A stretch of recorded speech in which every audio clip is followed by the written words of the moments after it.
first question is, do you have a thing for 15? Because in the Southwest Regional League, you There's scored always 15 goals.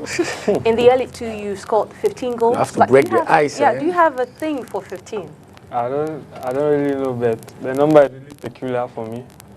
Yes. Even me, my first season, I started with Cali University. I was at 15. Yes.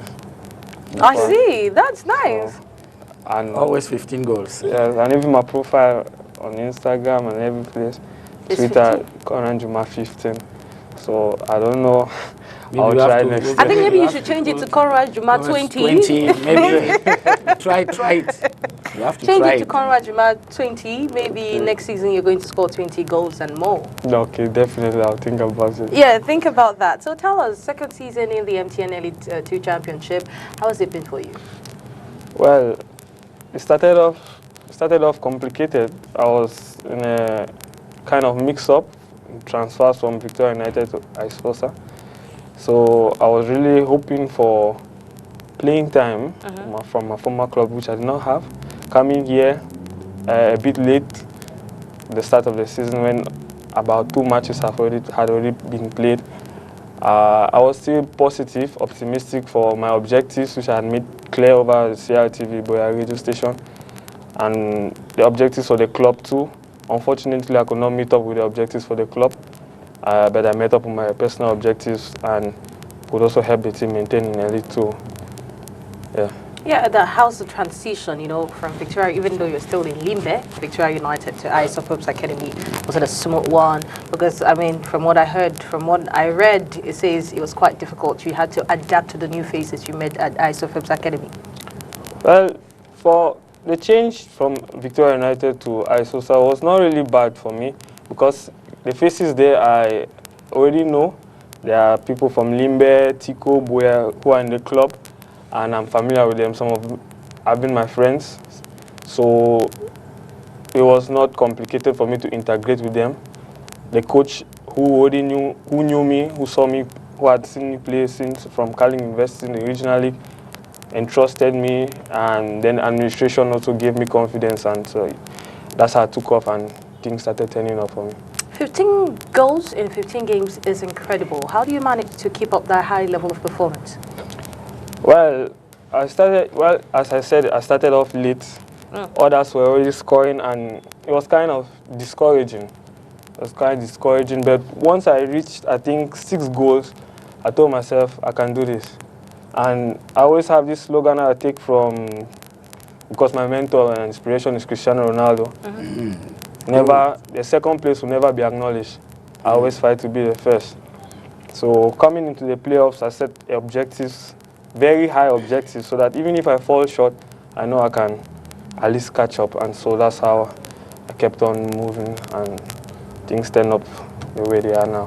Yeah, what do you attribute this success to? How has your teammates helped you attain this, your personal objective, as you put it? A lot, really a lot. Especially the last playing day against Rangers. Rangers, yes, a lot. Because they understood that, yes, we are already maintained, and I was already close to the golden boot. I think I was on 11 goals, and the guy from Tournai passed me by 1 goal, 13 goals. I was 12 goals. So I told him, like, come on guys, please, I really need this, it means a lot to me. And they really supported me, so I really thank them a lot. I want to also thank my mother, who keeps on encouraging me. She is 1 in a million, someone who can wake you up at 4 a.m. and ask you, have you gone and jogged today?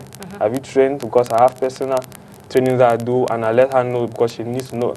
So I'm a minor, she knows my program, where I go to and what I do. So I want to thank her too. I want to thank administration, the president, the VP who seated right there, who kept encouraging me. Every time in the field, I used to hear his voice. Good job, Juma, effort. So all of them, they helped me, motivated me. Even we had support from outside, I don't really know, but friends of Isosa, we have presidents who came, and I think... Yeah, I saw it. They offered the best goals. You had the best goals. Yes, man cash of the prize match. for All that. of those extrinsic motivations really went a long way against Rangers. I think, was it Rangers? Poncha Street. Poncha Street. Yes.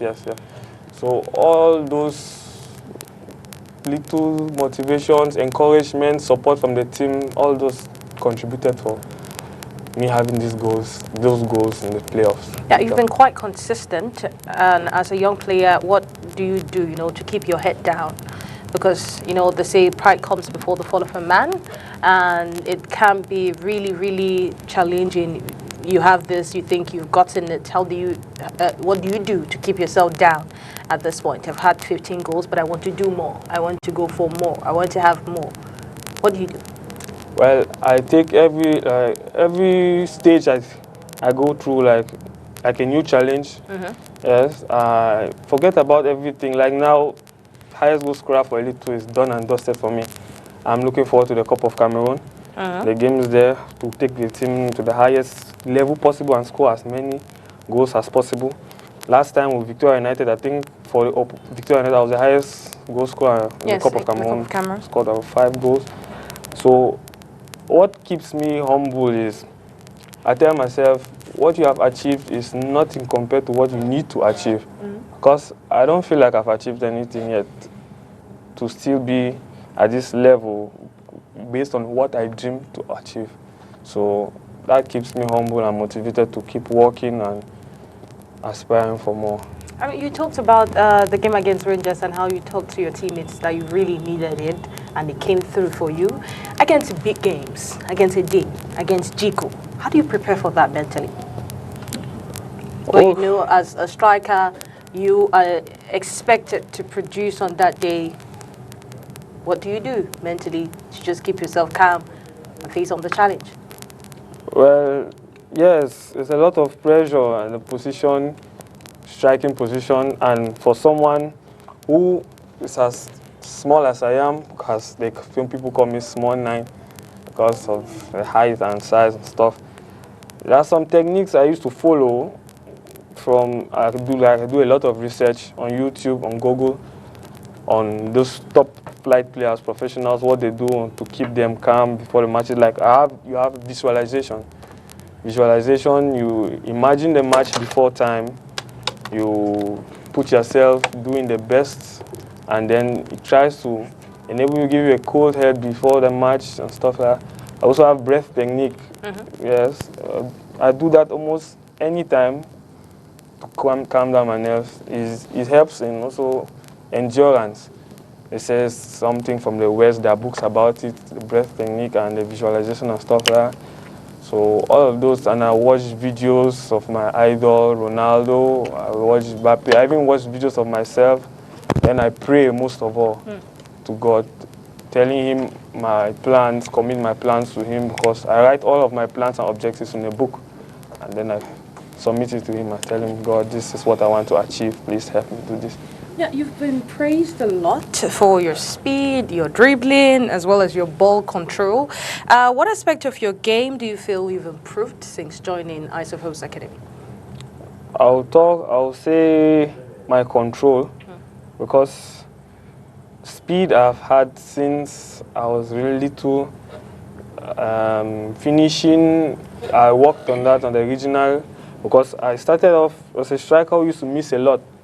And then, luckily, God's grace, I fell in a team where the coach acted like a father, more like a father. Because if I was put in some certain teams, I wouldn't be playing football now. But Coach NMB Brandon of Cameroon University took me as his son. After the season where I had a very bad run, he took me on 1 month personal training about finishing. I even have his notes that he used to talk to me on how to gain confidence in front of the pole. So I worked on that, I clarified that. Well, what I gained, the aspect I've gained in Eyes of Hope Sports Academy is my technique, confidence on the ball. What are your ambitions? Cameroon Cup is just close by. Okay, for the Cameroon Cup, first I want to take the team to the final. Yes, irrespective of the goals I want to take the team to the final. Last time with Victoria, I think we entered the quarterfinals, and I felt the ambience. And I believe with the quality of players we have at ISOSA, we can do that. And one word for all your fans, not just fans, but fans of, or your fans, but fans of the team as well. Because I see some of them displace themselves right up to the West region just to support you. Yes, yes. Last week we were talking about fan support, and somebody quoted Isosa, that Isosa has a loyal fan base. Yes. We have the likes of Hush Poppy, yes. one popular bike man, Tiko, who followed us all the way to Bafang to come and support us. And these guys, if you are in the field and you don't get his voice, that means sometimes maybe you are deaf. Okay. So I really want to thank everyone, each and every supporter of Eyes of Hope Sports Academy from the beginning of the season till now, who have been supporting us enormously in kind, in cash, morally, spiritually. I want to thank them for their support, and we'll keep making them proud and hope for a better season next year.